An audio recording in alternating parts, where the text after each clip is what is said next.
Aroma balsem bayi dan teh hangat memenuhi rumah kecil Riana, menciptakan ilusi kenyamanan yang tidak sejalan dengan ketegangan yang merayap di setiap sudut ruangan. Di pangkuannya, Bima, putranya yang berusia 2 tahun, menggeliat gelisah. Wajahnya yang biasanya ceria kini merona merah, dan keringat dingin membasahi rambut halusnya. Jantung Riana berdebar kencang, bukan hanya karena kekhawatiran seorang ibu, tapi juga karena bayangan akan sebuah pintu yang akan terbuka, dan sebuah suara tajam yang akan mengisi keheningan yang rapuh ini. Sejak menikah dengan Andi, Riana telah berusaha sekuat tenaga untuk menjadi istri dan menantu yang baik. Ia mencintai Andi lebih dari segalanya, dan ia tahu bahwa Andi pun mencintainya. Namun, cinta mereka selalu memiliki bayangan. Bayangan itu adalah Ibu Ratna, ibu mertuanya. Bagi Ibu Ratna, segala sesuatu di dunia ini memiliki standar, dan standar itu hanya bisa dipenuhi olehnya atau oleh cara yang ia ajarkan. Riana, dalam pandangannya, selalu jauh dari kata sempurna. Riana dengan lembut menyeka kening Bima dengan handuk basah, berusaha menurunkan suhu tubuhnya. Ia sudah memberikan obat penurun panas dan berharap itu cukup. Bima adalah pusat dunianya. Setiap tawa, tangisan, dan langkah kecilnya adalah melodi yang mengisi hari-hari Riana. Ia adalah ibu yang penuh kasih, yang tak pernah lelah menjaga, mengajari, dan menyayangi putranya. Namun, semua kasih sayang itu terasa tidak berarti ketika dihadapkan pada satu tuduhan yang berulang kali dilontarkan Ibu Ratna. Ibu tidak becus. Sore itu, kekhawatiran Riana menjadi kenyataan. Pintu depan terbuka tanpa diketuk, dan Ibu Ratna melangkah masuk dengan langkah yang penuh otoritas. Matanya yang tajam langsung menangkap pemandangan Bima yang terbaring lemah di pangkuan Riana. Ekspresi yang seharusnya khawatir di wajah Ibu Ratna berubah menjadi sinis. "Astaga, Riana!" serunya. Suaranya menggelegar di ruang tamu. Apa yang terjadi pada Bima? Kenapa dia bisa sampai demam begini? Riana, yang sudah mencoba menenangkan dirinya sendiri, menjawab dengan nada setenang mungkin. "Demam biasa, Bu. Mungkin karena perubahan cuaca. Saya sudah beri obat penurun panas." "Demam biasa?" Ibu Ratna melangkah mendekat, seolah-olah Bima adalah sebuah benda asing yang harus diperiksa dengan saksama. "Tidak ada yang namanya demam biasa. Ini pasti karena kamu kurang becus menjaganya. Kamu biarkan dia main di luar sampai kehujanan, kan? Atau kamu beri dia makanan yang tidak bersih?" Tuduhan itu bagai panah yang menusuk langsung ke jantung Riana. Padahal, semalam Bima hanya bermain di teras, dan makanannya selalu disiapkan dengan sangat hati-hati oleh Riana sendiri. Ia adalah seorang ibu yang obsesif dengan kebersihan dan kesehatan anaknya. "Tidak, Bu." Riana mencoba menjelaskan. "Bima tidak kehujanan." "Tia." "Sudah, tidak usah banyak alasan," potong Ibu Ratna. "Dulu, anak-anak saya tidak pernah sakit separah ini. Saya selalu menjaga mereka dengan baik. Kamu itu ibu macam apa? Anak sakit kok malah santai-santai." Kalimat-kalimat itu menghantam Riana dengan keras. Santai-santai? Padahal Riana sudah tidak tidur semalaman, mengompres dahi Bima, memastikan ia minum air yang cukup, dan terus memantau suhunya. Setiap kali Bima menggeliat, Riana merasa seperti ada yang meremas-remas hatinya. Bagaimana bisa Ibu Ratna menuduhnya santai? "Bu, Riana sudah mengurus Bima dari semalam." Suara Andi terdengar dari belakang Ibu Ratna. Ia baru saja pulang dari kantor dan berdiri di ambang pintu, tampak lelah dan cemas. "Jangan menyalahkan Riana begitu." Ibu Ratna menoleh pada putranya dengan tatapan tak percaya. "Apa? Kamu malah membela istrimu? Lihat anakmu. Demam tinggi begini. Ini jelas karena ibunya tidak becus. Jangan sampai nanti kamu menyesal karena memilih ibu yang tidak bisa diandalkan untuk anak-anakmu." Mendengar kata-kata itu, hati Riana mencelos. Ia menatap Andi, berharap suaminya akan berdiri teguh untuknya. Namun, Andi hanya terdiam. Ia menundukkan kepalanya. Wajahnya penuh keraguan. Riana tahu persis apa yang ada di pikiran Andi. Ia mencintai ibunya dan tidak ingin membuat ibunya marah.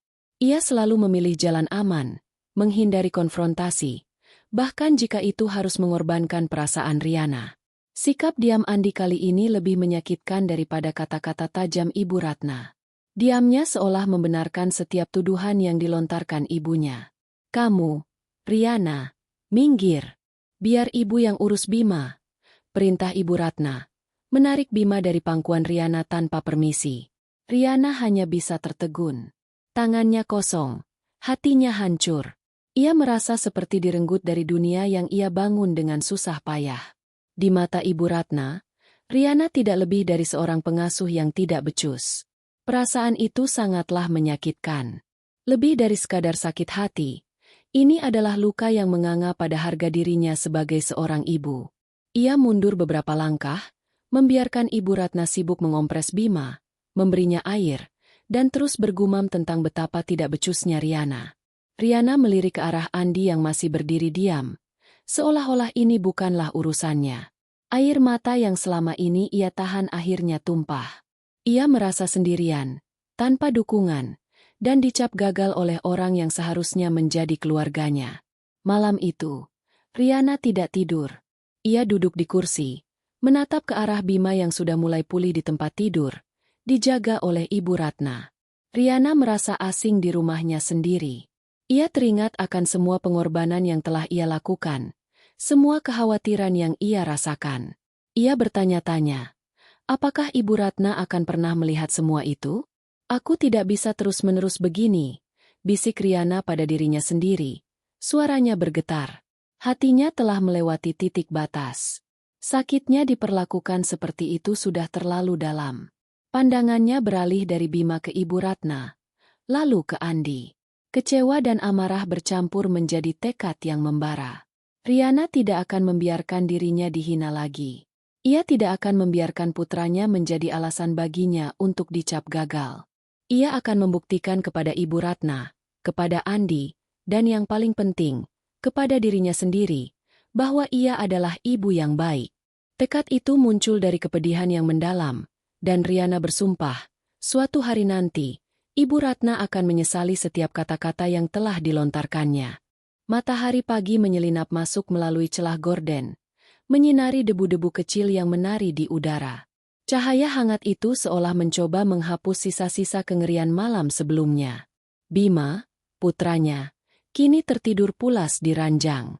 Napasnya teratur, wajahnya tidak lagi memerah, dan suhu tubuhnya sudah kembali normal. Riana duduk di sisi ranjang, memandangi wajah damai putranya dengan kelegaan yang luar biasa.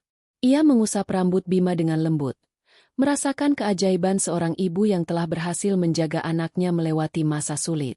Hati Riana sedikit melunak.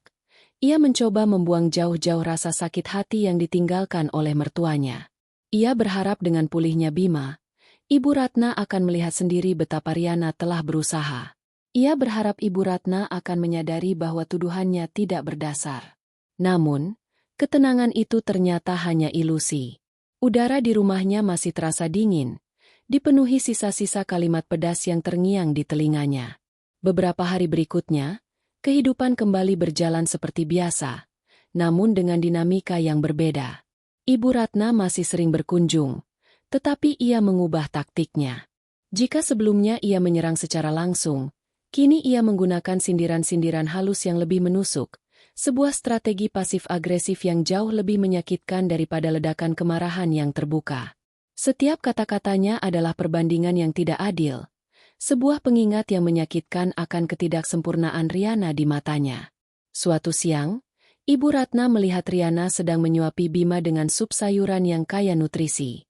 Bima, yang baru sembuh, makan dengan lahap, dan Riana merasa bangga. Namun, kebanggaan itu segera memudar saat Ibu Ratna datang dan duduk di samping mereka, mengamati dengan tatapan menilai yang sama seperti saat malam Bima sakit. "Supnya bagus," katanya. Nadanya datar dan tanpa emosi. "Tapi dulu, Ibu selalu membuatkan bubur ayam untuk Andi saat ia sakit. Bubur ayam lebih mudah dicerna dan lebih cocok untuk anak yang baru sembuh. Apa kamu tidak tahu, Riana?" Riana menelan ludah, menahan gejolak emosi di dadanya. Ia sudah berkonsultasi dengan dokter anak, dan dokter merekomendasikan sup sayuran agar nutrisi Bima tetap terjaga dan mempercepat pemulihannya. Ia ingin menjelaskan itu, membela dirinya, tetapi ia tahu bahwa setiap kata yang keluar dari mulutnya akan dianggap sebagai pembangkangan. Jika ia berani membantah, Ibu Ratna akan menganggapnya sok tahu dan kurang ajar, memperkuat citra menantu yang tidak hormat. Iya, Bu, jawab Riana singkat, mencoba tersenyum. Sebuah senyuman yang terasa kosong dan dingin. Ia memilih untuk diam daripada memancing perdebatan. Di lain waktu, Ibu Ratna melihat Riana sedang membersihkan mainan Bima. Tumpukan mainan itu berserakan di lantai, menunggu untuk disimpan di dalam kotak. Ibu Ratna menggelengkan kepala, bibirnya mengerut. Riana, kamu harus lebih rajin. Lihat, rumah sekotor ini. Anak bisa sakit kalau main di tempat yang tidak bersih. Dulu, ibu selalu memastikan setiap sudut rumah bersih berkilauan. Pantas saja anak-anak ibu jarang sakit. Sindirnya, sambil mengambil satu mainan dan mengelapnya dengan tisu basah seolah mainan itu penuh kuman. Perilakunya seolah menggambarkan Riana sebagai ibu yang ceroboh dan tidak peduli kebersihan. Tuduhan itu membuat Riana jengkel. Ia sudah membersihkan rumah ini setiap hari, mencuci sprei, mengepel lantai. Ia bekerja keras untuk menjaga kebersihan demi kesehatan Bima. Namun di mata Ibu Ratna, semua itu tidak pernah cukup. Ia tidak pernah mendapat pengakuan, hanya kritik dan perbandingan yang tiada henti. Riana hanya bisa terdiam. Rasa sakitnya bertambah setiap kali Ibu Ratna datang. Ia mencoba meyakinkan dirinya bahwa Ibu Ratna hanya peduli pada Bima. Ia berulang kali mengatakan pada dirinya sendiri bahwa semua ini adalah bentuk kasih sayang yang salah arah dari seorang nenek. Andi, suaminya, menyadari perubahan suasana di rumah. Ia melihat istrinya semakin murung dan pendiam. Ia mencoba menjadi penengah, tetapi caranya selalu serba salah. Sebuah upaya yang terasa setengah hati. Bu, jangan terlalu keras pada Riana, kata Andi suatu malam, setelah Ibu Ratna pulang. Apa? Keras bagaimana? Ibu hanya menasihati istrimu. Bukankah itu tugas orang tua? Ibu hanya tidak mau Bima sakit lagi, jawab Ibu Ratna dengan nada defensif. Jawaban itu membuat Andi bungkam, karena ia tahu ia tidak akan bisa menang dalam perdebatan dengan ibunya. Di hadapan Riana, Andi hanya bisa meminta maaf dengan tatapan mata, seolah-olah kata-kata tidak bisa keluar dari mulutnya. Sabar ya, sayang. Ibu memang begitu. Nanti juga dia mengerti. Kata-kata, sabar, itu kini menjadi racun bagi Riana. Bagaimana ia bisa sabar jika setiap hari ia dicap sebagai ibu yang gagal? Sikap pasif Andi, yang selalu menempatkan dirinya sebagai netral, membuat Riana merasa lebih sendirian dari sebelumnya. Ia berharap Andi akan menjadi perisainya. Namun Andi justru menjadi penonton yang diam. Suatu sore, saat Riana sedang membacakan buku cerita untuk Bima, Ibu Ratna kembali berkunjung. Ia membawa sekotak besar mainan yang ia beli dari toko mainan mewah. Bima bersorak kegirangan. Ibu Ratna mengambil satu mainan mobil-mobilan dari kotak itu dan memberikannya kepada Bima. Ini, nak, mainan ini lebih bagus. Mainan yang ini tidak membuat anak sakit, kata Ibu Ratna, sambil melirik sekilas mainan yang biasa Bima mainkan. Seolah mainan-mainan itu penyebab Bima sakit. Perkataan Ibu Ratna, yang seolah-olah tidak bersalah, seperti pisau yang tajam. Mainan yang biasa Bima mainkan adalah hadiah dari Riana. Itu adalah mainan edukasi yang Riana beli dengan hati-hati. Dan kini, mainan itu dicap sebagai penyebab Bima sakit. Riana tidak tahan lagi. Ia merasa dadanya sesak. Ia ingin berteriak, "Cukup, Bu!" Tapi suaranya tercekat di tenggorokan. Bima, sayang, main di kamar yuk, ajak Riana, berusaha mengendalikan emosinya. Ia menarik tangan Bima dan bergegas masuk ke dalam kamar. Di dalam kamar, Riana menangis tanpa suara. Air mata mengalir deras, membasahi wajahnya. Ia tidak mengerti mengapa Ibu Ratna begitu membencinya, mengapa ia terus-menerus mencari celah untuk menyakitinya. Ia telah mencoba bersabar, ia telah mencoba memaafkan, tetapi setiap kali ia melakukannya, Ibu Ratna kembali dengan cara yang lebih halus namun lebih menusuk. Harapan bahwa Ibu Ratna akan berubah perlahan pudar. Sebaliknya, yang tumbuh adalah rasa sakit hati yang semakin dalam, mengakar kuat di dalam hatinya. Riana menatap pantulan dirinya di cermin, melihat matanya yang sembab dan wajahnya yang lelah. Ia membelai wajahnya, dan sebuah tekad baru muncul. Ia tidak bisa lagi hanya berharap. Ia harus mengambil tindakan. Ia harus menemukan cara untuk menghentikan semua ini, agar ia bisa menjadi ibu yang sepenuhnya, tanpa bayangan yang selalu mengintai. Tanpa menyadari, saat itu, ia telah mencapai titik balik yang baru, sebuah titik yang akan mendorongnya untuk melakukan sesuatu yang tidak pernah ia pikirkan sebelumnya. Tekad yang lahir dari kepedihan itu adalah api yang membakar keberaniannya untuk menghadapi semua itu. Riana berjanji pada dirinya sendiri bahwa ia tidak akan membiarkan kehidupannya dan kebahagiaan anaknya hancur karena sebuah tuduhan tak berdasar.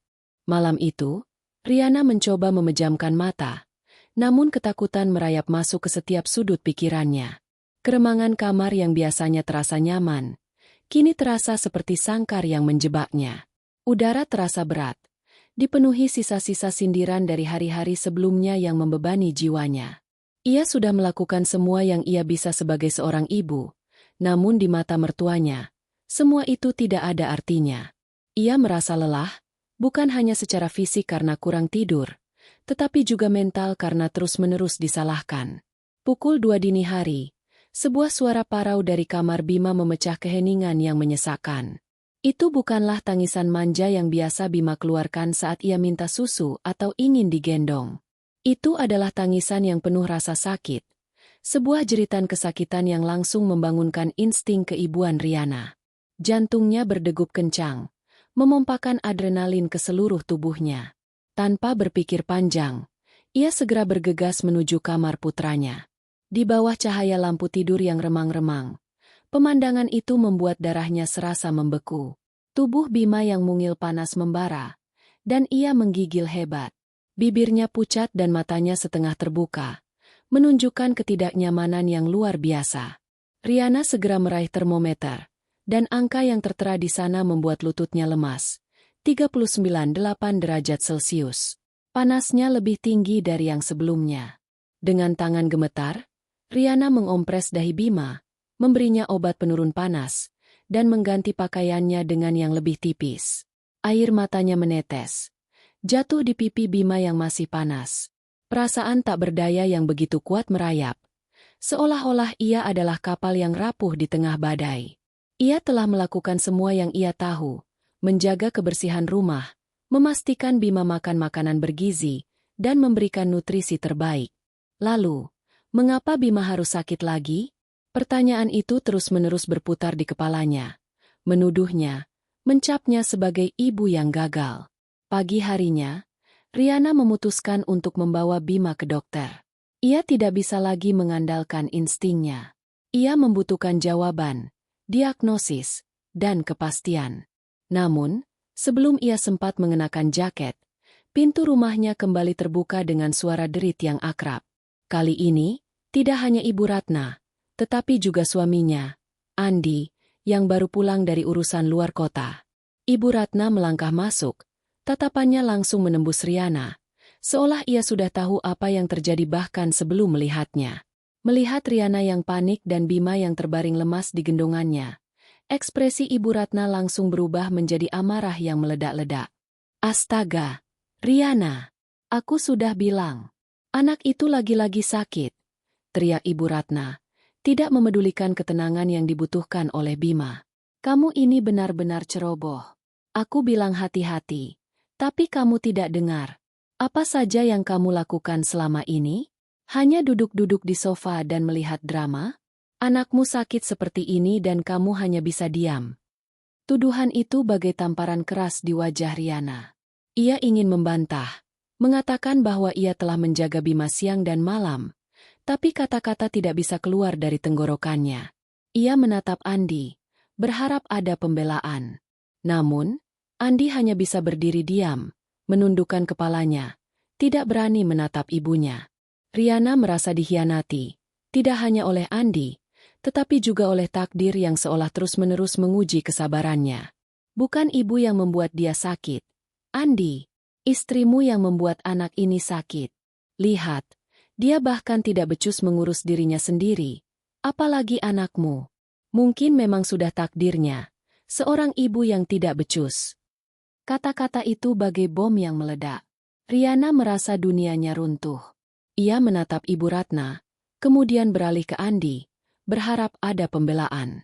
Namun, Andi hanya bisa berdiri diam, menundukkan kepalanya, tidak berani menatap ibunya. Diamnya Andi kini terasa lebih menyakitkan daripada tusukan pisau. "Cukup, Bu." Riana akhirnya bersuara. Suaranya bergetar menahan amarah dan kekecewaan. "Saya sudah melakukan semua yang saya bisa. Tidak bisakah Ibu berhenti menyalahkan saya? Apakah Ibu pikir saya tidak sakit melihat Bima seperti ini?" "Menyalahkan? Aku tidak menyalahkanmu, Riana. Aku hanya mengatakan kebenaran. Buktinya sudah jelas. Anak ini sakit lagi, dan ini semua karena kamu." Ibu Ratna melangkah maju. Tangannya menunjuk-nunjuk ke arah Bima. "Aku tidak akan membiarkan anakku menderita karena ibu yang tidak becus seperti kamu. Aku akan ambil alih Bima. Aku akan urus dia. Kamu tidak pantas jadi ibu." Ancaman itu membuat Riana tertegun. Mengambil alih Bima? Itu adalah garis merah yang tidak bisa ia biarkan terlewati. Riana adalah ibu Bima, dan tidak ada yang bisa merenggut itu darinya. Ia merasa harga dirinya hancur berkeping-keping. Ia menoleh ke arah Andi, mencari dukungan. Namun, mata Andi menatap lantai, seolah-olah ia tidak ada di sana. Diamnya Andi kini terasa lebih menyakitkan daripada tusukan pisau. "Aku akan buktikan bahwa kamu salah, Bu," bisik Riana. Suaranya dipenuhi tekad yang membara. Ia menggendong Bima dengan penuh kasih sayang, menempatkan putranya di tempat tidur dan membungkusnya dengan selimut. Ia tidak akan membiarkan Ibu Ratna merebut anaknya. Riana kemudian mengambil ponselnya dan menelepon seorang teman yang bekerja di sebuah rumah sakit. Ia ingin mencari dokter spesialis anak yang terbaik di kota itu. Ia akan mencari jawaban, bukan hanya untuk Bima, tetapi juga untuk dirinya sendiri. Ia berjanji akan mencari tahu apa penyebab sakit Bima dan membuktikan kepada semua orang, terutama kepada Ibu Ratna, bahwa Bima tidak sakit karena kelalaiannya. Riana duduk di ruang tunggu klinik, menggendong Bima yang terlelap pulas. Aroma antiseptik yang khas memenuhi udara. Namun kali ini aroma itu memberinya ketenangan, bukan kecemasan. Di pangkuannya, Bima tampak lebih nyaman setelah demamnya sedikit turun. Perkataan tajam dan ancaman Ibu Ratna masih terngiang di telinganya. Namun alih-alih membuatnya ciut, kata-kata itu justru mengobarkan tekad baru. Ini bukan lagi sekadar pertarungan untuk membuktikan diri. Ini adalah pertarungan untuk harga diri dan perlindungan anaknya. "Aku tidak bisa lagi membiarkan ini terjadi," bisik Riana dalam hati.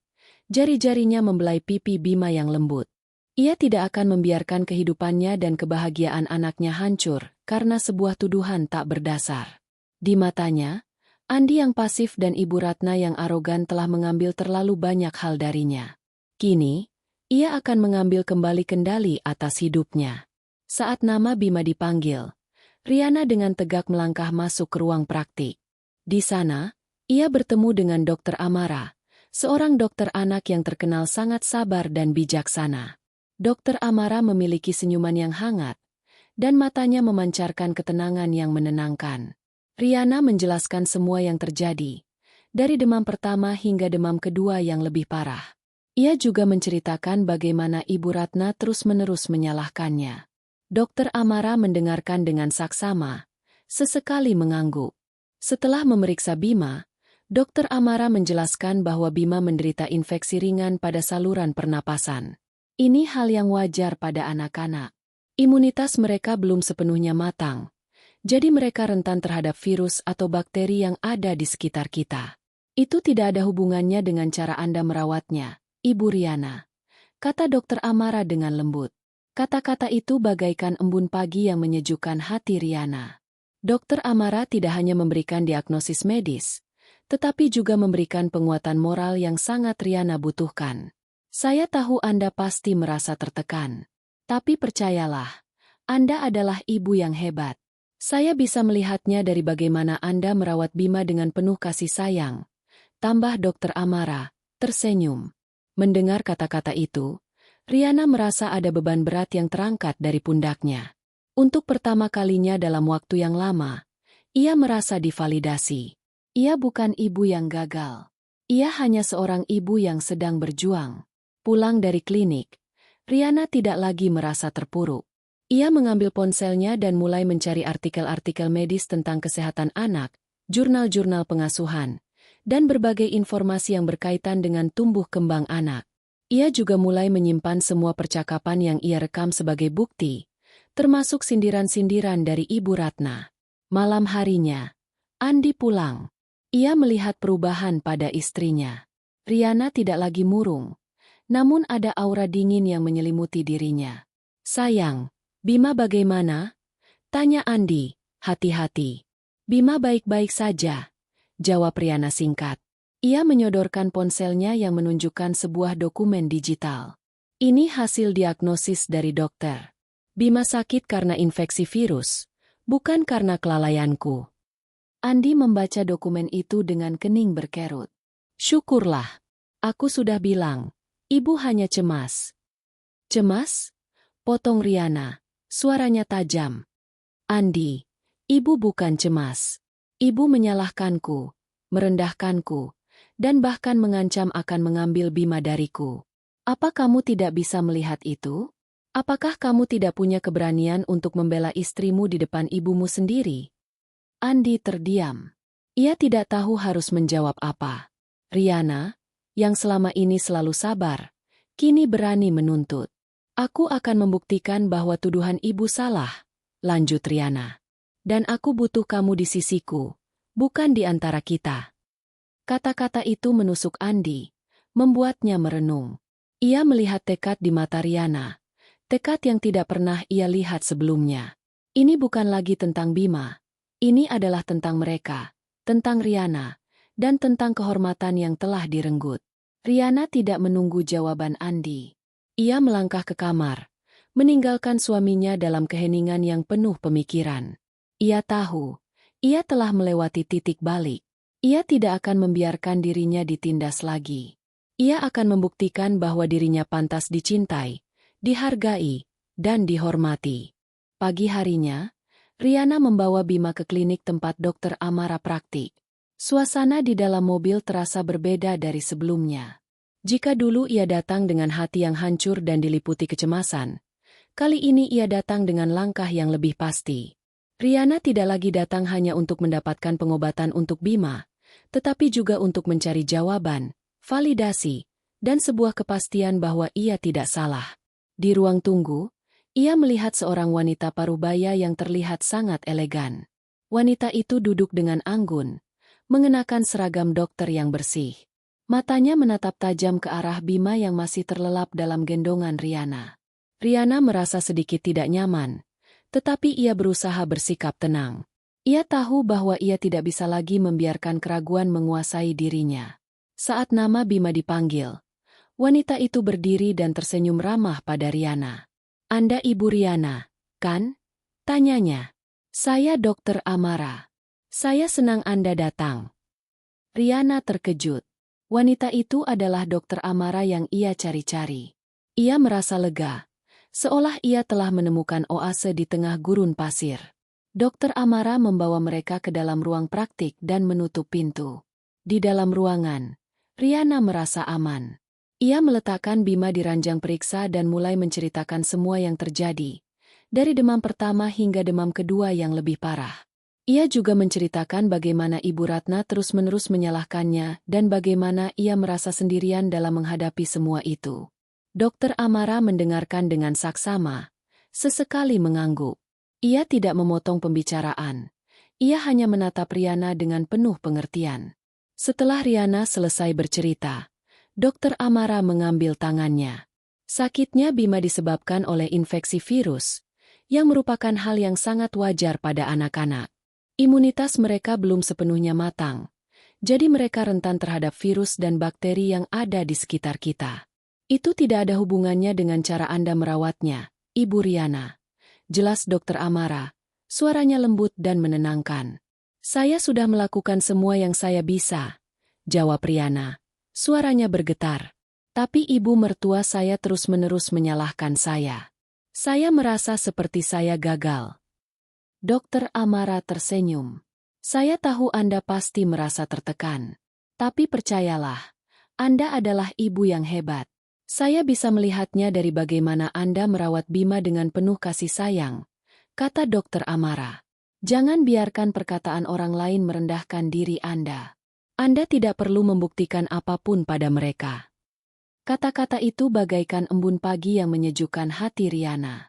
Dokter Amara tidak hanya memberikan diagnosis medis, tetapi juga memberikan penguatan moral yang sangat Riana butuhkan.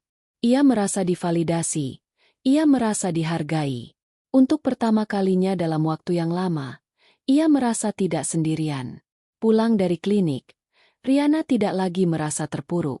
Ia mengambil ponselnya dan mulai mencari artikel-artikel medis tentang kesehatan anak, jurnal-jurnal pengasuhan, dan berbagai informasi yang berkaitan dengan tumbuh kembang anak.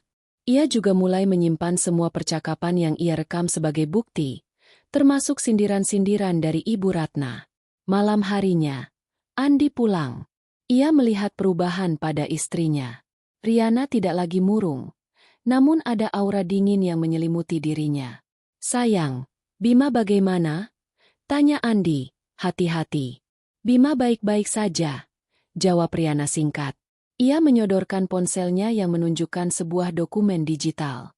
Ini hasil diagnosis dari dokter. Bima sakit karena infeksi virus, bukan karena kelalaianku. Andi membaca dokumen itu dengan kening berkerut. Syukurlah. Aku sudah bilang, ibu hanya cemas. Cemas? Potong Riana, suaranya tajam. Andi, ibu bukan cemas. Ibu menyalahkanku, merendahkanku, dan bahkan mengancam akan mengambil Bima dariku. Apa kamu tidak bisa melihat itu? Apakah kamu tidak punya keberanian untuk membela istrimu di depan ibumu sendiri? Andi terdiam. Ia tidak tahu harus menjawab apa. Riana, yang selama ini selalu sabar, kini berani menuntut. Aku akan membuktikan bahwa tuduhan ibu salah, lanjut Riana. Dan aku butuh kamu di sisiku, bukan di antara kita. Kata-kata itu menusuk Andi, membuatnya merenung. Ia melihat tekad di mata Riana, tekad yang tidak pernah ia lihat sebelumnya. Ini bukan lagi tentang Bima. Ini adalah tentang mereka, tentang Riana, dan tentang kehormatan yang telah direnggut. Riana tidak menunggu jawaban Andi. Ia melangkah ke kamar, meninggalkan suaminya dalam keheningan yang penuh pemikiran. Ia tahu, ia telah melewati titik balik.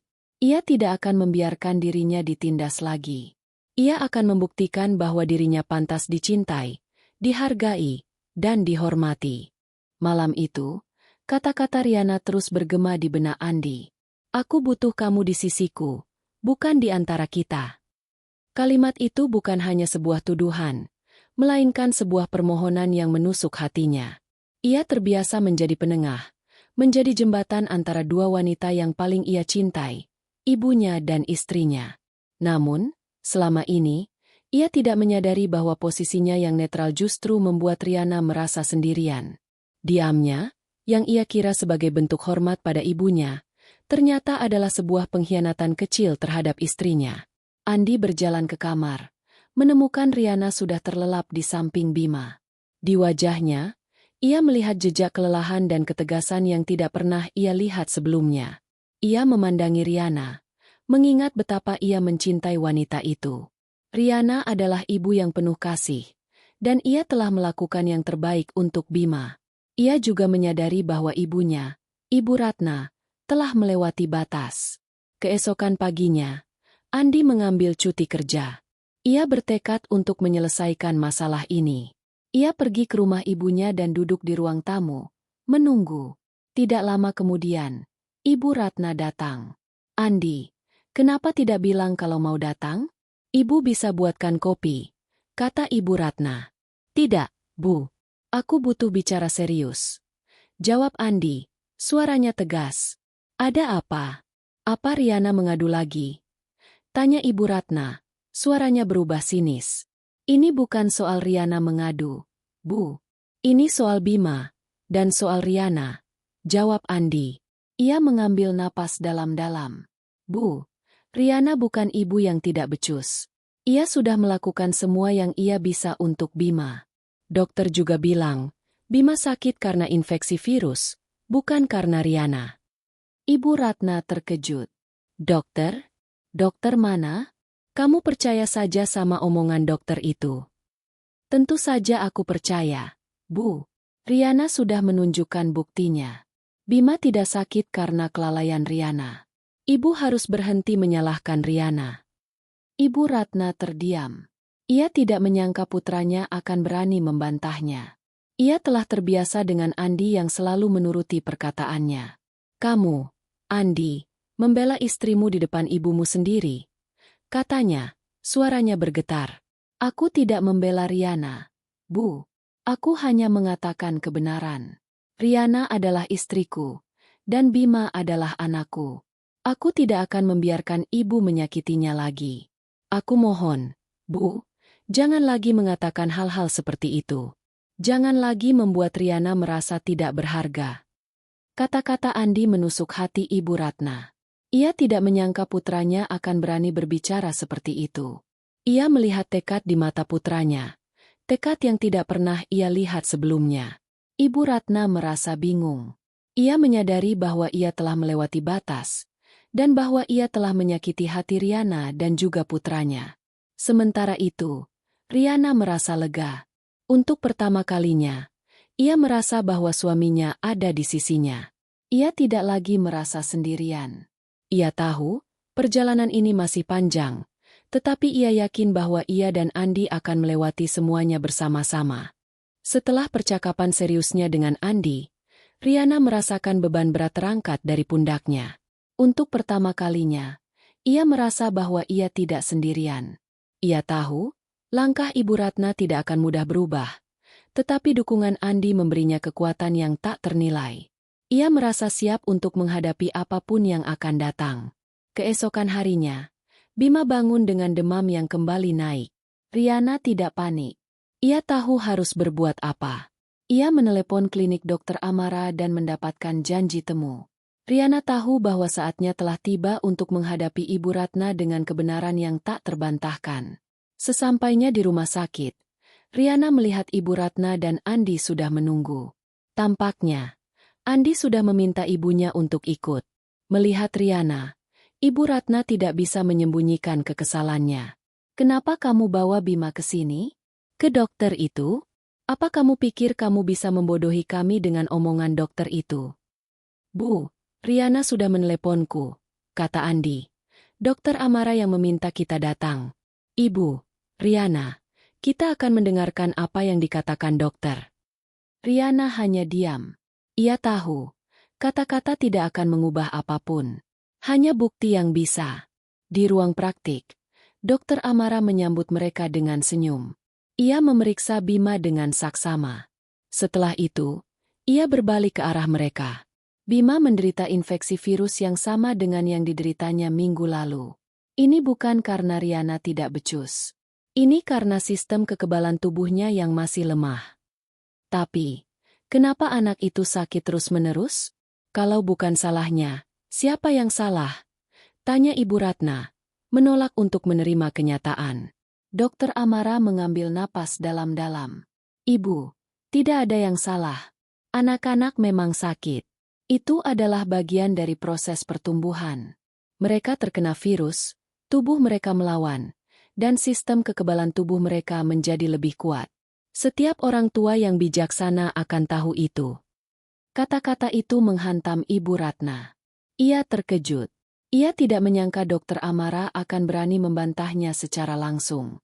Ia melihat ke arah Andi, berharap putranya akan membelanya. Tetapi Andi hanya diam. Ibu Ratna merasa bingung. Selama ini, ia selalu berpikir ia adalah ibu yang paling sempurna. Sekarang, ia menyadari bahwa ia telah salah. Dokter Amara melanjutkan, saya bisa melihat betapa Riana mencintai Bima. Ia adalah ibu yang penuh kasih dan sangat peduli. Ia sudah melakukan semua yang bisa ia lakukan.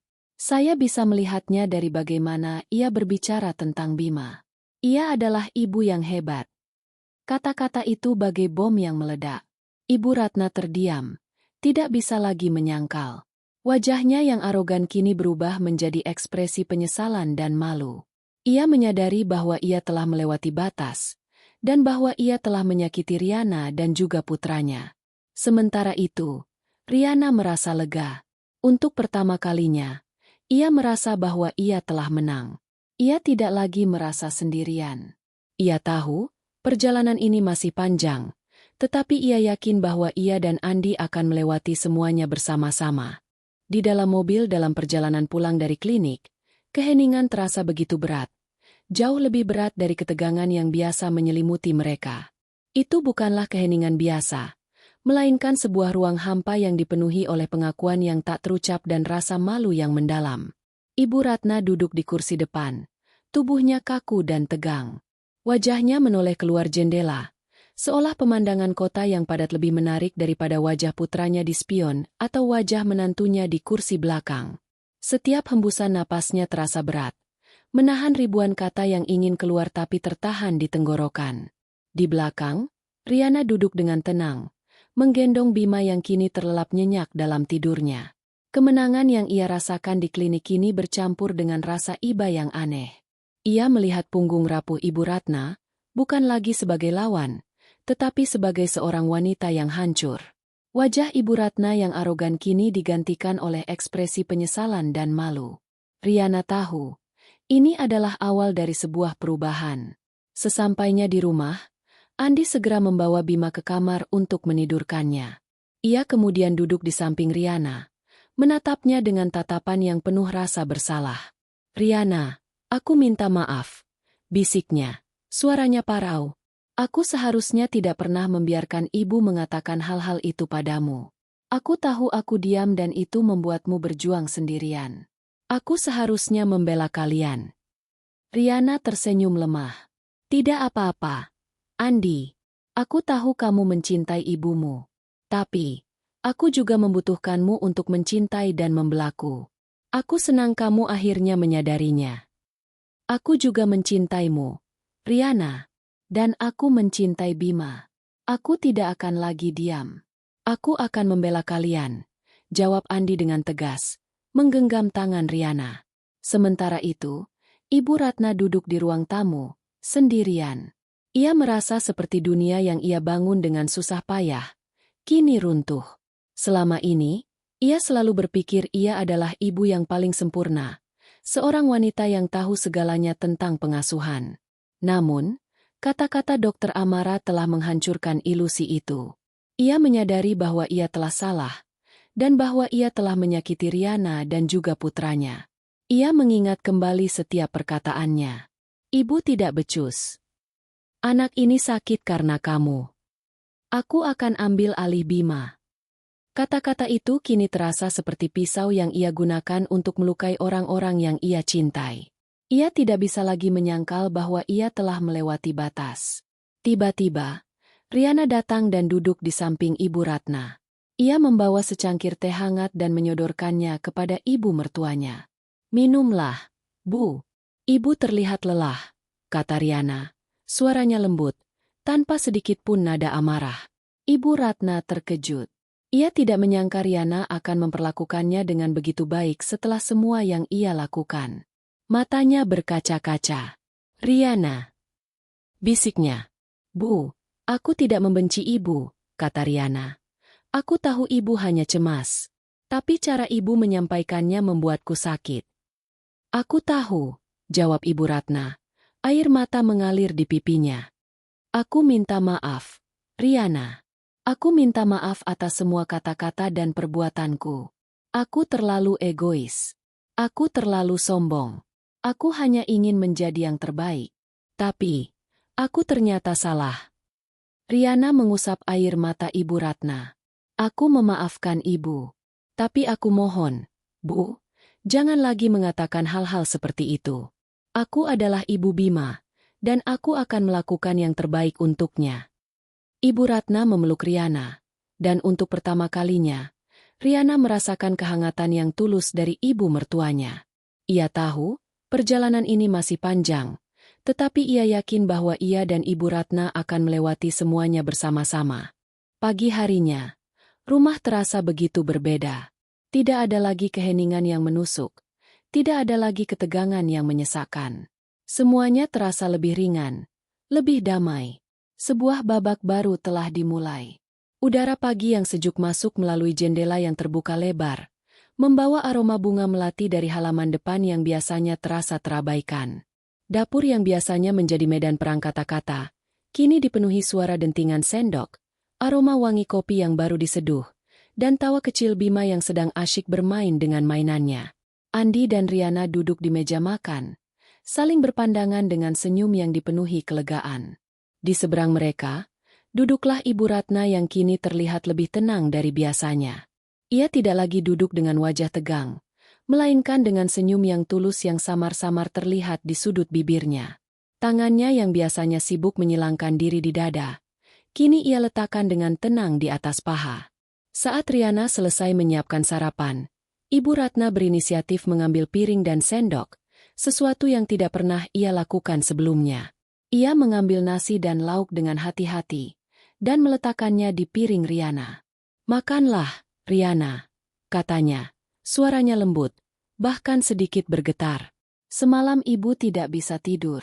Ibu terus memikirkan kata-kata ibu. Ibu sangat menyesal.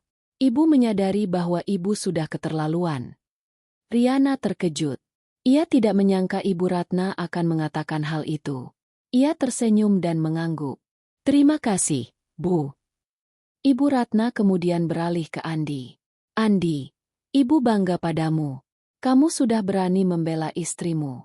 Ibu menyadari bahwa Riana adalah wanita yang baik dan ibu yang penuh kasih. Andi tersenyum. "Terima kasih, Bu. Aku hanya mengatakan yang sebenarnya." Setelah sarapan, Ibu Ratna mengambil alih tugas merawat Bima. Ia duduk di sofa, menggendong Bima, dan membacakan buku cerita. Riana dan Andi saling berpandangan. Mereka melihat sebuah pemandangan yang tidak pernah mereka bayangkan. Ibu Ratna yang penuh kasih sayang. Riana dan Andi menyadari bahwa ini adalah awal dari sebuah babak baru dalam hidup mereka. Mereka tidak lagi harus bersembunyi dari Ibu Ratna, atau merasa cemas setiap kali Ibu Ratna datang. Mereka telah melewati badai, dan kini mereka siap untuk membangun kembali hubungan yang hancur. Malam harinya, Riana duduk di kamar. Ia melihat Andi masuk dan duduk di sampingnya. "Sayang, apa kamu mau minum teh?" tanyanya. "Tidak, terima kasih," jawab Riana. "Aku hanya ingin duduk di sini bersamamu." Andi memeluk Riana, dan mereka duduk dalam keheningan yang nyaman. Mereka tidak perlu berkata apapun. Kehadiran mereka sudah cukup. Riana tahu, ia tidak lagi sendirian. Ia memiliki Andi di sisinya, dan ia memiliki Ibu Ratna yang kini telah berubah. Riana tahu, perjalanan ini masih panjang. Hubungan mereka akan membutuhkan waktu untuk sembuh. Namun, ia yakin, dengan dukungan dan cinta, mereka akan bisa melewati semuanya bersama-sama. Musim berganti. Daun-daun yang dulu menguning dan berguguran di pekarangan rumah kini digantikan oleh tunas-tunas baru yang hijau, merangkul sinar mentari dengan penuh harapan.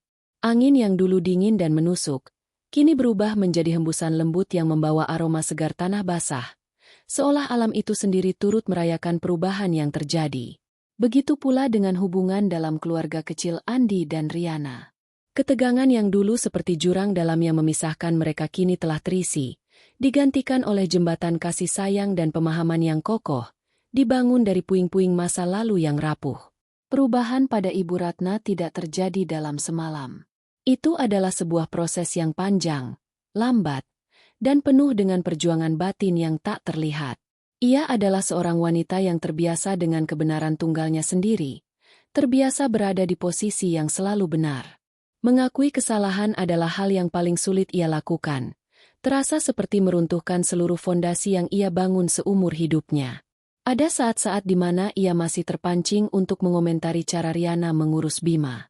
Sebuah dorongan spontan untuk mengambil alih, untuk menunjukkan cara yang benar, yang selama ini ia yakini sebagai satu-satunya cara. Namun, setiap kali itu terjadi, ia akan segera berhenti.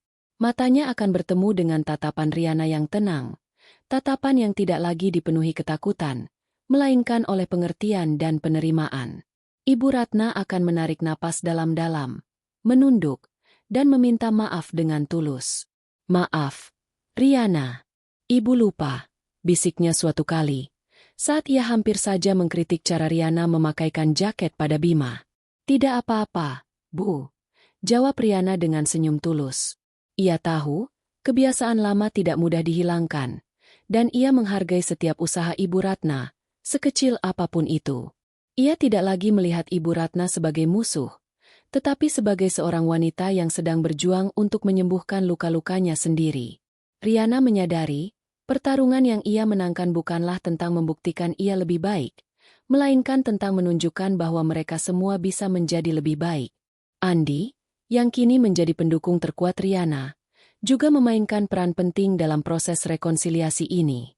Ia tidak lagi menjadi penengah yang pasif yang hanya berharap badai akan berlalu.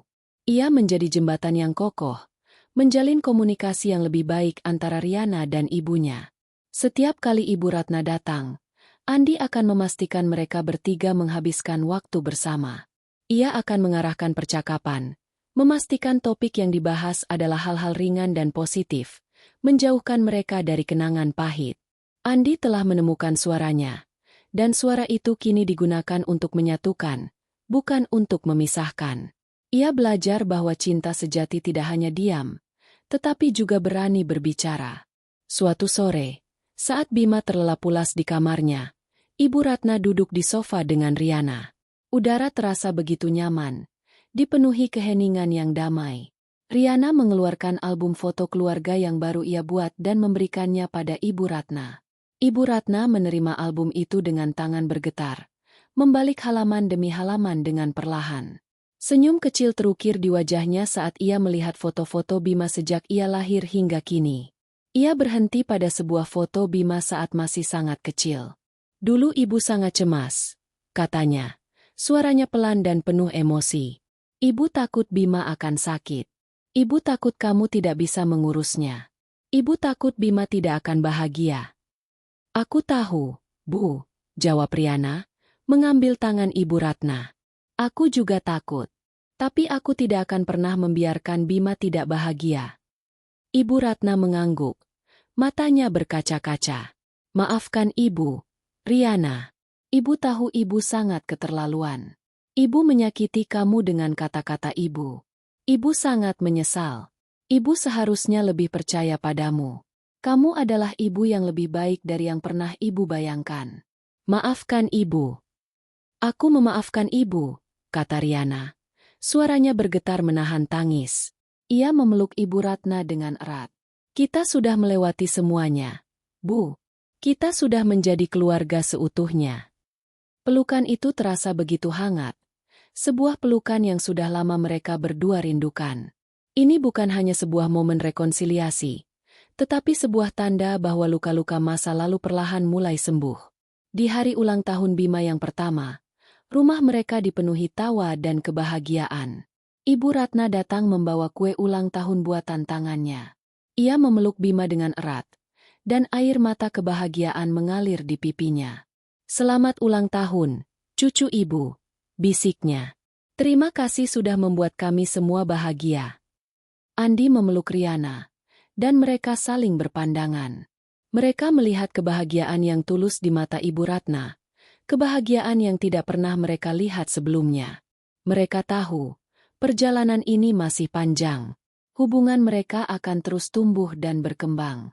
Namun, mereka yakin, dengan dukungan, pemahaman, dan cinta, mereka akan bisa melewati semuanya bersama-sama. Mereka bukan lagi dua kubu yang saling berhadapan, tetapi satu kesatuan, sebuah keluarga yang seutuhnya. Setelah perayaan ulang tahun Bima yang pertama, hubungan antara Riana dan Ibu Ratna memasuki fase baru, fase merajut kembali. Proses ini tidak selalu mulus, namun dilandasi oleh niat tulus dari kedua belah pihak. Ibu Ratna, yang dulunya sering datang dengan wajah tegang, kini sering mampir dengan senyum dan membawa makanan kesukaan Riana. Ia mulai belajar hal-hal kecil, seperti tidak lagi mengomentari cara Riana menggendong Bima atau cara Riana memasak makanan untuknya. Suatu sore, Ibu Ratna datang dan melihat Riana sedang menyusui Bima. Ia duduk di samping Riana, bukan untuk mengomentari, melainkan untuk mengamati. Dulu ibu juga begini, bisiknya pelan. Ibu tidak sadar. Waktu cepat berlalu. Riana tersenyum. Ya, Bu. Waktu memang cepat berlalu. Andi, yang melihat pemandangan itu, merasa lega. Ia melihat dua wanita yang ia cintai kini saling mendukung, bukan lagi bersaing. Ia tahu, Riana dan ibunya masih memiliki jalan panjang untuk menumbuhkan kepercayaan yang lebih dalam. Tetapi ia yakin mereka akan berhasil. Hubungan mereka tidak hanya sebatas di rumah.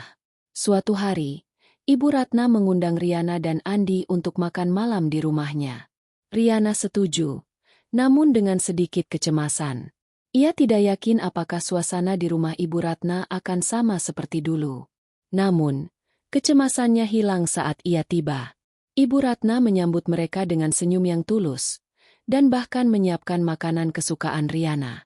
Malam itu, mereka makan, tertawa, dan berbagi cerita seperti keluarga pada umumnya. Riana merasa damai. Ia tidak lagi merasa menjadi orang luar. Ia adalah bagian dari keluarga ini.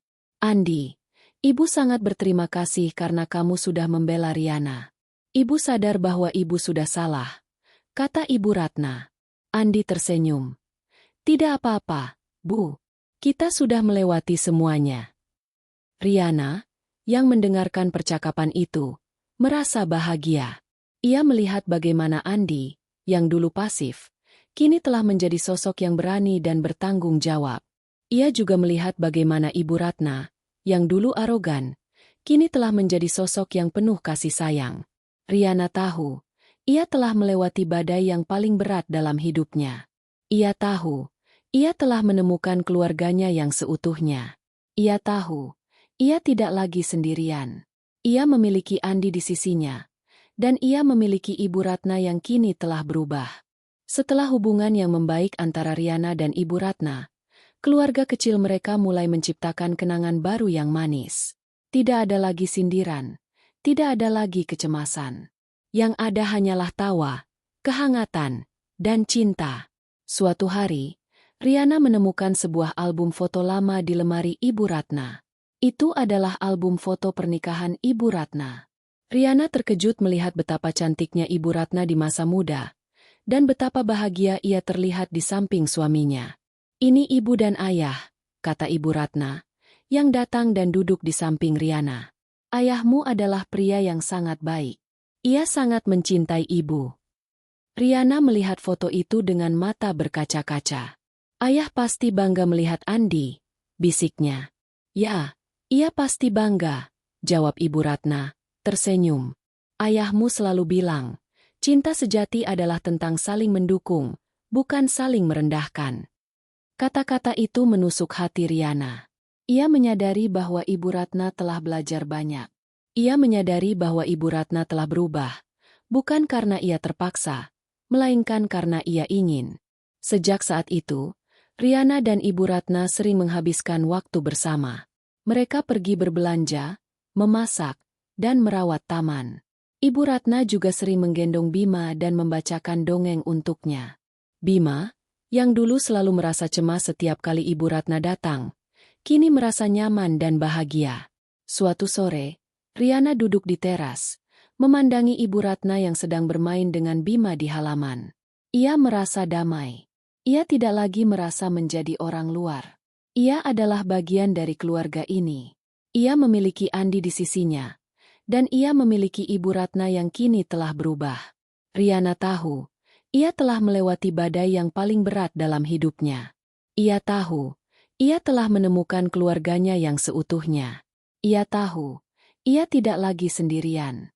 Ia memiliki Andi di sisinya, dan ia memiliki Ibu Ratna yang kini telah berubah. Ia tahu, ia telah menemukan keluarga yang seutuhnya. Hubungan yang telah diperbaiki antara Riana dan Ibu Ratna semakin erat seiring berjalannya waktu, seolah mereka tengah menebus waktu yang hilang. Kebahagiaan dan ketenangan menjadi bagian tak terpisahkan dari keseharian mereka. Suatu sore, saat Andi dan Riana sedang duduk di teras, Ibu Ratna datang membawa sebuah kotak kayu tua. Kotak itu tampak usang, namun terawat dengan baik. Ibu Ratna duduk di samping mereka, meletakkan kotak itu dengan hati-hati di atas meja. "Ini adalah kenang-kenangan dari ayahmu," kata Ibu Ratna. "Ia selalu bilang, cinta sejati adalah tentang saling mendukung, bukan saling merendahkan." Ia berpesan, kalau sudah waktunya, ibu harus berikan kotak ini pada Andi, dan nanti Andi harus memberikannya pada anaknya. Andi mengambil kotak itu, membukanya dengan tangan gemetar. Di dalamnya, ada sebuah arloji saku tua, sebuah surat yang sudah menguning, dan sebuah cincin perak. Arloji itu adalah hadiah pernikahan dari ayahnya untuk ibunya. Surat itu berisi janji-janji cinta, dan cincin itu adalah cincin pernikahan mereka. Andi mengambil surat itu, membacanya. Air mata mengalir di pipinya. "Ayah, ayah pasti bangga melihat ibu," bisiknya. "Ya, ayahmu pasti bangga," jawab Ibu Ratna, tersenyum. "Ia pasti bangga melihat bagaimana kita semua sudah menjadi keluarga yang seutuhnya." Riana melihat pemandangan itu, hatinya dipenuhi kebahagiaan. Ia melihat Ibu Ratna, yang dulu arogan dan keras, kini telah menjadi sosok yang penuh kasih sayang. Ia melihat Andi, yang dulu pasif, kini telah menjadi sosok yang berani dan bertanggung jawab. Ia tahu, ia telah menemukan keluarganya yang seutuhnya. Ia tahu, ia telah menemukan cinta sejati. Di hari ulang tahun Bima yang kedua, Andi memberikan arloji saku itu pada Bima. "Ini adalah warisan dari kakekmu, Bima," katanya. "Ini adalah lambang cinta sejati. Ayah harap kamu akan selalu ingat, cinta sejati adalah tentang saling mendukung." Riana tahu, ia telah melewati badai yang paling berat dalam hidupnya. Ia tahu, ia telah menemukan keluarganya yang seutuhnya. Ia tahu, ia tidak lagi sendirian. Ia memiliki Andi di sisinya, dan ia memiliki Ibu Ratna yang kini telah berubah.